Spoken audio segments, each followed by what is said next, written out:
Hi friends, இன்றைக்கி நம்ம பார்க்க போகிற டாபிக் வந்து இன்டர்நேஷ்னல் ஆர்கனைசேஷன்ஸ். ஸோ அதில் முக்கியமான 2 ஆர்கனைசேஷன்ஸ் தான் இன்றைக்கி நம்ம பார்க்க போகிற டாபிக். சரிங்களா? என்னென்னு பார்த்தீங்கன்னா ஐஎம்எஃப், இன்டர்நேஷ்னல் மானிட்டரி ஃபண்ட், அடுத்து வந்து வேர்ல்டு பேங்க். ஸோ இது 2யும் தான் நம்ம பார்க்க போகிறோம். அதுக்கு முன்னாடி அது எப்படி ஆரம்பித்தாங்க அப்படின்றத நீங்கள் தெரிஞ்சுக்கணும். பிரிட்டன் வுட்ஸ் கான்ஃபரன்ஸ் அப்படின்னு சொல்லி ஒரு கான்ஃபரன்ஸ் நடந்துச்சு. எங்கன்னா யூஎஸில் நடந்தது.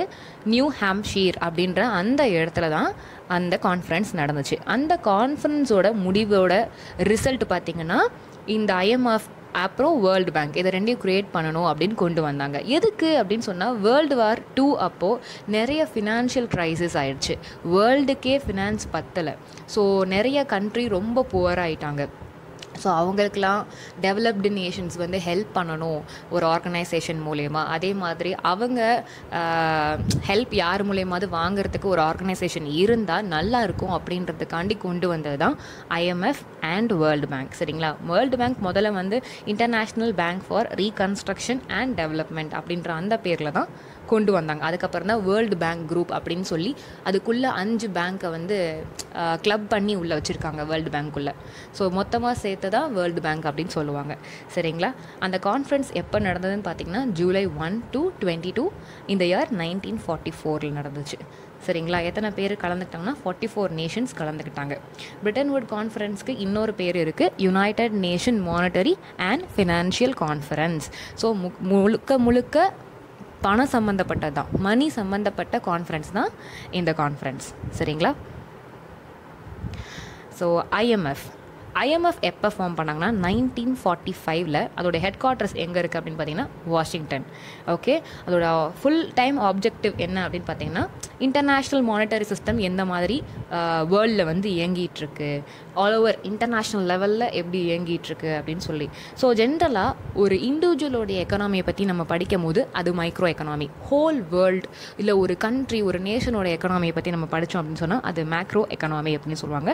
ஸோ எல்லா கண்ட்ரியோடைய எக்கனாமியும் கேதர் பண்ணி அவங்க பார்ப்பாங்க. அவங்களுடைய ஃபினான்ஷியல் க்ரைசிஸ் எப்படி இருக்குது, அவங்களோட எக்கனாமிக் ஸ்டெபிலிட்டி எந்த மாதிரி இருக்குது அப்படின்னு சொல்லி இவங்க பார்த்துட்ருப்பாங்க. அதுதான் அவங்களுடைய ஆப்ஜெக்டிவ். சரிங்களா? அடுத்து பார்த்திங்கன்னா அதோடைய ஃபங்க்ஷன்ஸ். ஸோ எந்தெந்த மெம்பர் கண்ட்ரிஸ்லாம் எப்படி வளர்ந்துருக்காங்க, ஸோ அவங்களுக்கு மேற்கொண்டு என்ன பாலிசிஸ் தேவை, என்ன டெவலப்மெண்டல் மெத்தட்ஸ் தேவை, அவங்களோட எக்கனாமிக் ஸ்டெபிலிட்டியாக போகிறதுக்கு என்னெல்லாம் அவங்க பண்ணணும் அப்படின்னு சொல்லி அவங்களோட மெம்பர் கண்ட்ரிஸ்க்கு இவங்க கைட் பண்ணுவாங்க. ஓகே, இந்தியாவும் ஒரு மேஜர் ஷேர் ஹோல்டராக இந்த ஐஎம்எஃப்க்கு இருக்காங்க. ஸோ எந்தெந்த கண்ட்ரிலாம் ரொம்ப புவராக இருக்காங்களோ அவங்க எல்லாருக்குமே லென் பண்ணுவாங்க, அதாவது மெம்பர் கண்ட்ரிஸ்க்கு. சரிங்களா? இப்போ யூஎஸ் வந்து பார்த்திங்கன்னா மெம்பர் கண்ட்ரிலேயே ஃபஸ்ட்டு டாப்பாக இருப்பாங்க. அவங்க வந்து டெவலப்டு நேஷன். ஸோ நம்மளை மாதிரி டெவலப்பிங் நேஷன்ஸ்க்கு ஹெல்ப் பண்ணுவாங்க ஃபண்ட் பண்ணி.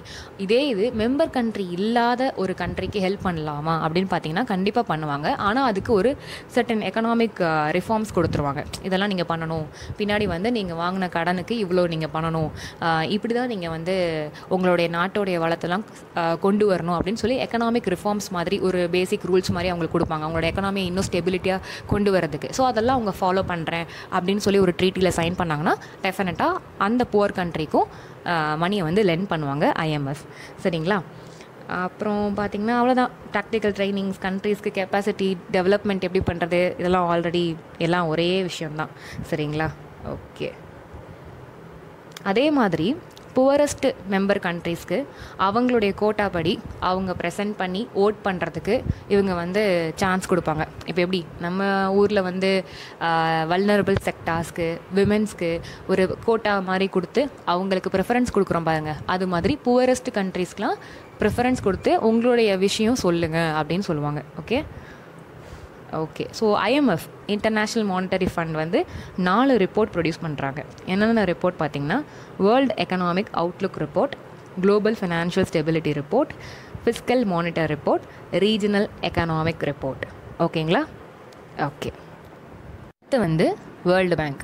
வேர்ல்டு பேங்க் என்னென்னு பார்த்தீங்கன்னா அதுவும் சேம் வேர்ல்டு வார் 2ல் ஏற்பட்ட அந்த சேதத்தை வந்து சரிப்படுத்துறதுக்காண்டி ஒரு ஃபண்டு கலெக்ட் பண்ணணும், அதுக்கு ஒரு குரூப் தேவை அப்படின்னு கொண்டு வந்த ஒரு வேர்ல்டு பேங்க் தான் அது. மெயின்லி ஃபார் யூரோப் அப்படின்னு சொல்லுவாங்க. அதாவது ஃபஸ்ட் ப்ரிஃபரன்ஸ் யூரோப் தான் வந்து வேர்ல்டு வாரில் ரொம்ப அதிகமாக ஐ மீன் வேர்ல்டு வார் 2ல் ரொம்ப அதிகமாக ப்ராப்ளம்ஸ் ஃபேஸ் பண்ணது. நம்ம இந்தியாட்ட கூட வந்து கேட்டிருப்பாங்க பிரிட்டிஷ் வந்து வேர்ல்டு வார் 2ல் வந்து எங்களுக்கு சப்போர்ட் பண்ணுங்கள், கண்டிப்பாக உங்களுக்கு வந்து நாங்கள் ஃப்ரீடம் கொடுத்துட்றோம் அப்படின்னு. பட் ஆனால் ஃபஸ்ட் வேர்ல்டு வார்லேயே இதே மாதிரி சொல்லி நம்மளை ஏமாற்றிட்டாங்க. ஸோ செகண்ட் வேர்ல்டு வார் நம்ம சுதாரிச்சிட்டோம், அதெல்லாம் முடியாது, எங்களோட ஆதரவை நாங்கள் வந்து யாருக்குமே தெரிவிக்கலை அப்படின்னு நம்ம சொல்லிட்டோம். பட் இருந்தாலும் நம்ம கொடுக்கலனாலுமே, ஐ மீன் ஆதரவு கொடுக்கலனாலுமே அவங்க தான் நம்மளை ரூல் பண்ணிட்டு இருந்தனால ஆட்டோமேட்டிக்காக இந்தியாவும் எங்களுக்கு சப்போர்ட் பண்ணுதுன்ற மாதிரி எடுத்துக்கிட்டாங்க. ஓகேங்களா? So coming to the point, world பேங்க்கும் சேம் ஃபினான்ஷியல் க்ரைசிஸை வந்து சரி பண்ணுறதுக்காண்டி கொண்டு வந்த ஒரு பேங்க் தான். சரிங்களா? அதில் வந்து 5 குரூப் இருக்குது. ஃபஸ்ட்டு வந்து IBRD, IDA, IFC, MIGA, ICSID. இதோட அப்ரிவேஷன்ஸ் அடுத்தடுத்து பார்ப்போம். ஸோ இந்த 5 குரூப் ஆஃப் பேங்க்ஸ் எல்லாம் சேர்ந்து தான் வேர்ல்டு பேங்க் குரூப் அப்படின்னு சொல்லுவாங்க. சரிங்களா? Okay. International banking for reconstruction and development, இதுதான் IBRDயோடைய எக்ஸ்பான்ஷன். ஸோ இது எப்போ க்ரியேட் பண்ணாங்கன்னா 1944. ஓகே. IMF தான் 1945 வந்தது. இது 1944லேயே டிக்ளேர் பண்ண அடுத்த நிமிஷமே இந்த பேங்க்கை வந்து ப்ரொமோட் பண்ணிட்டாங்க. ஐ மீன் இந்த குரூப்பை வந்து ப்ரொமோட் பண்ணிட்டாங்க. So lens to government, middle income and low income countries. ஓகேங்களா? ஒரு டெவலப்பிங் நேஷன்ஸ்க்கு இவங்க வந்து என்ன பண்ணுவாங்க, ஃபண்ட் ப்ரொவைட் பண்ணுவாங்க. ஒரிஜினலாக வேர்ல்டு பேங்க்கோடைய பேர் வந்து முதல்ல வந்து international bank for reconstruction and டெவலப்மெண்ட்னா இருந்தது. அதுக்கப்புறமா 5 குரூப் சேர்ந்து ஒரு பேங்க் வேர்ல்டுக்கே ப்ரொவைட் பண்ணுறனால வேர்ல்டு பேங்க் அப்படின்னு கொண்டு வந்துட்டாங்க. ஓகேங்களா? ஸோ எதுக்கு இதோடைய மெயின் ஆப்ஜெக்டிவ் என்னென்னு பார்த்தீங்கன்னா, அவங்க எந்த கண்ட்ரிக்கு மணி ப்ரொவைட் பண்ணுறாங்களோ அங்கே வந்து பாவர்ட்டியை ரெடியூஸ் பண்ணணும், எக்கனாமிக் க்ரோத்தை வந்து ஸ்டெபிலிட்டி பண்ணணும், அவங்க வந்து ஒரு நல்ல ப்ராஸ்பரிட்டியான ஒரு நேஷனாக கொண்டு வரணும் அப்படின்றதான் இவங்களுடைய ஆப்ஜெக்டிவ். அடுத்து international development association. So development அப்படின்னாலே எதுக்கு, டெவலப்மெண்ட்காண்டி தான் கொடுப்பாங்க. ஓகேங்களா? இந்தியா இதோடைய ஃபவுண்டர் மெம்பர். சரிங்களா? ஸோ எந்த நாட்டுக்குன்னா புவரஸ்ட் கண்ட்ரி, ரொம்ப ஏழ்மையில் இருக்கிறவங்களுக்கு ஃபண்டு ப்ரொவைட் பண்ணி அவங்கள டெவலப்மெண்ட்க்கு கொண்டுட்டு வருவாங்க. ஐபிஆர்டியோடையும் இந்தியா வந்து ஃபவுண்டர் மெம்பர் தான். சரிங்களா? இதுக்கும் ஃபவுண்டர் மெம்பர், இது ரொம்ப இம்பார்ட்டண்ட். அடுத்து இன்டர்நேஷ்னல் ஃபினான்ஸ் கார்பரேஷன், இதுக்கும் இந்தியா வந்து ஒரு ஃபவுண்டர் மெம்பர். ஸோ இவங்களுடைய கோல் என்னன்னு பார்த்தீங்கன்னா, developmental institution focused on the private sector. So நம்ம கண்ட்ரியில் பார்த்திங்கன்னா நிறைய ப்ரைவேட் செக்டார்ஸ் இருப்பாங்க பார்த்தீங்களா, அவங்களுக்கு வந்து ஃபினான்ஸ் ப்ரொவைட் பண்ணி அந்த எக்கனாமியை க்ரோ பண்ணாங்கன்னா அந்த நேஷனும் நல்லா க்ரோ ஆகும். ஸோ அந்த மாதிரி ப்ரைவேட் செக்டாருக்கு ப்ரொவைட் பண்ணுவாங்க ஆன் தி டெவலப்பிங் நேஷன்ஸ். இப்போ இந்தியா வந்து டெவலப்பிங் நேஷன்ஸ் தான், நம்மளுடைய நிறையா ப்ரைவேட் செக்டார் இருக்குது. ஸோ அவங்க எல்லாருக்குமே வந்து ஃபண்ட் ப்ரொவைட் பண்ணுவாங்க. ஓகேங்களா? ஐ மீன் லோனாக தான் கொடுப்பாங்க. Next multilateral investment guarantee agency, இதான் வந்து மிகா அப்படின்னு சொல்லுவாங்க. இவங்களுடைய மெயின் எய்ம் என்னென்னு பார்த்தீங்கன்னா foreign direct investment. So foreign direct இன்வெஸ்ட்மெண்ட்னா டேரெக்டாகவே ஒரு கண்ட்ரி வந்து இன்னொரு கண்ட்ரிக்கு வந்து இன்வெஸ்ட் பண்ணுவாங்க. எதுக்கு அப்படின்னு பார்த்தீங்கன்னா எக்கனாமிக் க்ரோத், அவங்களுடைய பாவர்ட்டி கம்மி பண்ணுறதுக்கு, பீப்புளுடைய வாழ்வாதாரத்தை மேம்படுத்துறதுக்கு தான். ஓகேவா? இதுக்கும் இந்தியா வந்து ஃபவுண்டர் மெம்பர் தான். 1994லேயே அவங்க வந்து அந்த குரூப் ஃபவுண்ட் பண்ணும் போது இந்தியா வந்து மெம்பராக இருந்தாங்க. Last one international centre for settlement of investment disputes, இதுக்கு வந்து இந்தியா வந்து மெம்பரே கிடையாது. சரிங்களா? இப்போ வரைக்கும் we are not an member. எதுக்கு அப்படின்னு பார்த்தீங்கன்னா, இது 2 நாட்டுக்குள்ளே ஏதாவது ஒரு இன்வெஸ்ட்மெண்ட்னால ஒரு பிரச்சனை வருது, ஒரு குழப்பம் வருது, நிறைய ப்ராப்ளம்ஸ் வருதுன்னா இந்த குரூப் போய் என்ன பண்ணுவாங்க, அவங்களுக்கு வந்து இல்லை இது மாதிரி ஃபாலோ பண்ணுங்கன்னு சொல்லி சர்டன் ரூல்ஸ், சர்டன் ரெகுலேஷன்ஸ் 2 நேஷனுக்கும் ஒரு நல்ல பாசிபிலிட்டியான ஒரு ரிசல்ட்டை கொடுப்பாங்க. நம்மளுக்கு வந்து பார்த்திங்கன்னா இப்போ 2 ஸ்டேட்டுக்கு வந்து ரிவர் ப்ராப்ளம் வருது, அதுக்கு ஆர்பிட்ரேஷன் சென்டர்ஸ்லாம் வச்சுருக்காங்க. ஐ மீன் இன்ஸ்டிடியூஷன்ஸ், ஆர்கனைசேஷன்ஸ்லாம் இருக்குது பார்த்தீங்களா. அது மாதிரி வேர்ல்டில் 2 கண்ட்ரிக்கு ஏதாவது ஒரு ப்ராப்ளம் இன்வெஸ்ட்மெண்ட்ஸில் மணி ரிலேட்டடாக வருது அப்படின்னு சொன்னால் இவங்க போய் கன்சல்ட் பண்ணி சரி பண்ணி வைப்பாங்க. சரிங்களா?